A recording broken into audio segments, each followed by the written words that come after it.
আল্লাহ ফেরেশতাদেরকে ডাক দিয়া বলবে, ফেরেশতারা রে, গাট্টারে মটকায়া পেছন দিকে নিয়ে যা, তার ডায়েরির সামনে তার দুইটা চোখ ফিট করে দে।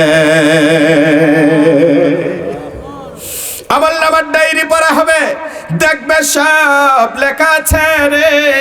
ও আমার ভাই বাবারা রে, মন্তল গ্রামের ভাই বাবারা, এই পৃথিবীতে আমরা যে কাজ করি দুনিয়ার কেউ দেখে না, কেউ শোনে না, কেউ বুঝে না, কিন্তু দেখেন আমার আল্লাহ। এই ভয়টা যদি মনের মধ্যে সৃষ্টি হয়ে যায়, পৃথিবীর কোনো মানুষ কোনো পাপ করতে পারে না। হযরত সাম ইবনে নূহ আল্লাহর হুকুমে কবর থেকে দাঁড়ায় গেলেন, থরথর করে কাঁপতেছে। হযরতে সাম ইবনে নূহ কাটা মাছের মতো থরথর করে কাঁপতেছেন। হযরতে ঈসা আলাইহিস সালাম ডাক দিয়ে বলেন, সাম, তোমাকে আমি কবর থেকে উঠাইলাম, তুমি থরথর করে কাঁপতেছো কেন? তার আগে আমার কয়েকটা প্রশ্নের জবাব দাও।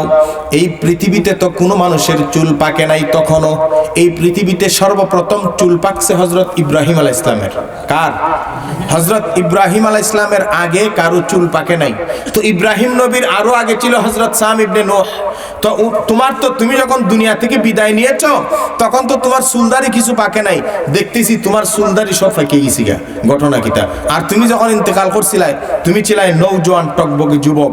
এবার দেখতেছি তোমার সামরা শুকায়া একবারে দড়ি হয়ে আড্ডি জিবাইতে ঢুকে গেছে গা, ঘটনা কিটা? কারণ কিটা? হযরত সাম ইবনে নূহ বলেন, ওগো আল্লাহর পয়গম্বর, আমি যখন কবরের মধ্যে ছিলাম, কিছুক্ষণ আগে আমাকে একজন ফেরেশতা ধাক্কা দিয়ে বলে, সাম রে, উঠ, তাড়াতাড়ি কবর থেকে উঠে যা। আমি টেনশনে পড়ে গেলাম, মনে হয় ইসরাফিল সিংহায় ফু দিছে, হাসরের মাঠ মনে হয় কায়েম হয়ে গেছে। কি জবাব দিব হাসরের ময়দানে? কি জবাব দিব হাসরের ময়দানে? কি জবাব দিব হাসরের ময়দানে? এই টেনশনে, এই চিন্তায় আমার কালো চুলগুলা সাদা হয়ে গেছে, আমার জওয়ান শরীরটা মাংসগুলা হাড্ডির ভিতরে ঢুকে গেছে। এইবার চিন্তা করেন, একজন পয়গম্বরের সন্তান, তার যদি এই অবস্থা হয়, আমরা সাধারণ পাপী মানুষ হাসরের ময়দানে উঠলে আমাদের অবস্থাটা কেমন হবে? যদি বলেন কেমন হবে? হাসরের ময়দানে আমাদেরকে তোলা হবে, হাসরের ময়দানে আমাদেরকে বিচার করার জন্য হাসরের ময়দান কায়েম হয়ে যাবে। আমার ভাই বাবারা, বিচারের জন্য যখন আমাদেরকে এক জায়গায় করা হবে, সেদিন হাসরের ময়দানটা কেমন হবে? আল্লাহর হাবিব সাল্লাল্লাহু আলাইহি ওয়াসাল্লাম হাদিস পাকের মধ্যে ইরশাদ করেন, হাসরের ময়দানে যখন মানুষরে তোলা হবে, তার পরনের মধ্যে, কারো পরনের মধ্যে কোনো কাপড় থাকবে না।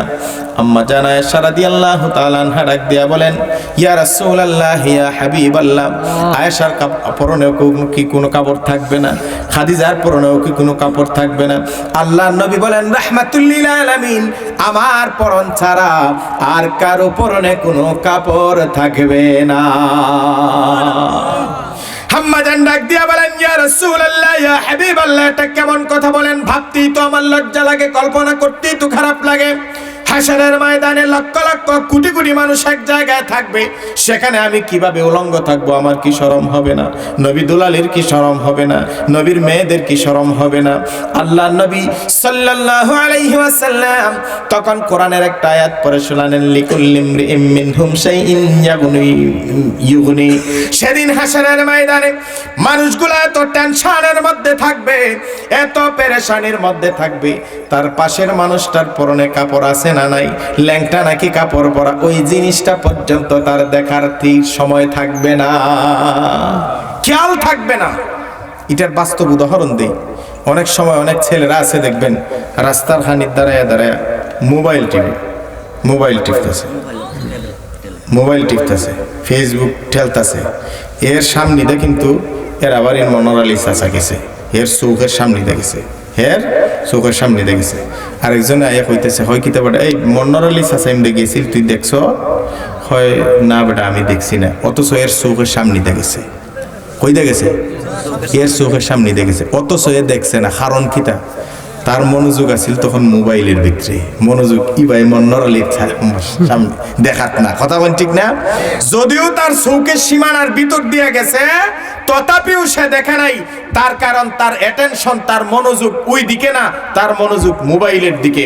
হাসরের ময়দানে মানুষের মনোযোগ, মানুষের টেনশন, মানুষের চিন্তা থাকবে একটাই, আল্লাহ আমার বিচার যা জানি কি হবে, জান্নাতে যাব নাকি জাহান্নামে যাব, কি হবে আমার অবস্থা।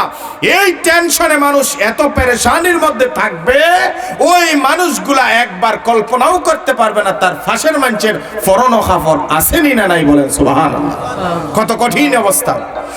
আল্লাহ রাব্বুল আলামিন বিচার কার্য শুরু করবেন। প্রত্যেকের আমলনামা আছে না নাই? দুই কাঁধের মধ্যে দুইজন আছে না? দুই কাঁধে দুই মাহারি লিখতে আছে ডায়েরি, দুই কাঁধে দুই মাহারি লিখতে আছে ডায়েরি। আসেনি ডায়েরি লেখার? দুইজন মোহরি লিখতেছে, সব সময় লিখতেছে। আল্লাহ পাক কুরআনুল কারীমের মধ্যে বলেন, ওয়া কুল্লা ইনসানিন আলজামনাহু তায়রাহু ফি উনুকি। প্রত্যেকের আমলনামার ডায়েরিটা হাসরের ময়দানে আল্লাহ পাক যার যার হাতে ধরায় দিবেন। নে রে বাবা, জীবনে কোনানো কিতা খরচত, কোন সিফা গল্লিত, কোন হোটেল, কোন খানো, কোন রাইতে রান্দাইরো, কোন খানো খাল লগে কিতা খরচত, সব এখানে লেখা আছে। ইতরা কিতাবাকা, ফররে বেটা তোর আমলনামার ডায়েরি, কাফা বিনাফসিকাল ইয়াউমা আলাইকা হাসিবা। এই আমলনামার ডায়েরি পড়ে তোর নিজের বিচার নিজে কর, তুই জান্নাতে যাইবে না জাহান্নামে যাইবে। সুবহানাল্লাহ। আমলনামার ডায়েরিটা দিবে। আমলনামার ডায়েরিটা কিভাবে দিবে? আল্লাহ পাক বলেন, ওয়া আম্মা মান উতিয়া কিতাবাহু বিয়ামিনি।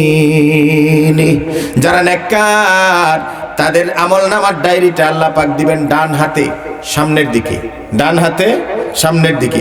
ওয়া আম্মা মান উতিয়া কিতাবাহু বিশিমালিহি ওয়ারাআ যুহুরিহি।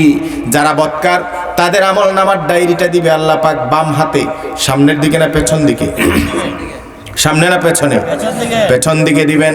এইভাবে নিবেন, এইভাবে নিবেন হাতটা না, এইভাবে নিবেন না। মুফাসসিরিনে কেরামগণ বলেন, ফেরেশতারা ডাক দিয়ে বলবে, রব্বুল আলামিন তার আমলনামার ডায়েরিটা পেছন দিকে কেমন করে দিব? তার হাত তো সামনে, হাত তো পিছে যায় না।